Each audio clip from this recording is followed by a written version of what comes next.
امام غزالی رحمہ اللہ تعالی، ان کی بات کا میں کئی بار حوالہ دے چکا ہوں۔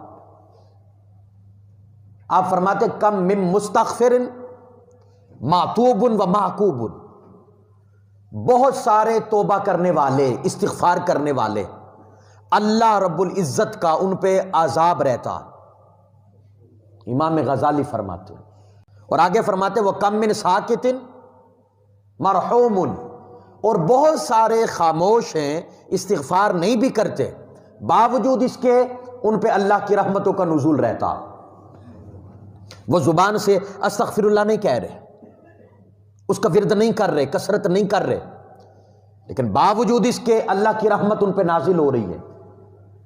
یہ جو توبہ کر رہا ہے وَقَلْبُهُ فَاجِرٌ، اس کا دل گناہگار ہے۔ زبان سے تو استغفار جاری ہے، اور کئی مرتبہ پڑھ دیتے ہیں، 100 تسبیحیں نکال دیتے ہیں، استغفر اللہ استغفر اللہ، اپنے گناہوں کی توبہ کرتے رہتے ہیں، اللہ کے حضور معافی مانگتے رہتے ہیں، وَقَلْبُهُ فَاجِرٌ، لیکن لذت گناہ دل میں باقی ہوتی ہے۔ آپ فرماتے ایسی توبہ کہ زبان سے توبہ کی جائے اور دل میں گناہ کی لذت باقی ہو یا ارادہ گناہ باقی ہو تو وہ توبہ نہیں ہے۔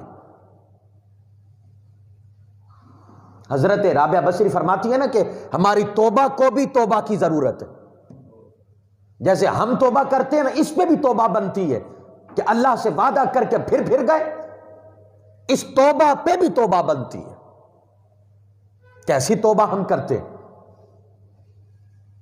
اور آگے فرماتے ہیں ایک تو استغفر اللہ کر رہا ہے وَقَلْبُهُ فَاجِرٌ، لیکن دل گناہگار ہے۔ کیا ہے؟ دل میں حسد باقی ہے، انتقام باقی ہے، گناہ کی لذت باقی ہے، دل سارا گدلا میلا گناہوں سے کی غلاظت سے بھرا پڑا ہے، اور زبان سے استغفر اللہ فرماتے ہیں یہ استغفار نہیں ہے۔ امام غزالی کی بات کر رہا ہوں، فرماتے وہ دوسرا بندہ جو خاموش ہے، وہ استغفار تو نہیں بظاہر کر رہا، تسبیح لے کے استغفر اللہ نہیں کر رہا، وَقَلْبُهُ ذَاکر، لیکن دل اللہ کا ذکر کر رہا، اس کے دل میں خدا بستا ہے۔ تو جس کے دل میں خدا بسے اور خدا کا خوف و خشیت ہو تو یقیناً اس پہ اللہ کی رحمتیں رہتی ہیں۔ وہ کوئی وظیفہ کرے یا نہ کرے نا، وہ کوئی تویز دے یا نہ دے، فقط منہ سے کچھ بھی نکل جائے، کیونکہ اس کے دل میں خدا رہتا ہے، رب تعالیٰ اسے پورا فرما دیتا ہے، کیونکہ اس کے دل میں خدا ہے۔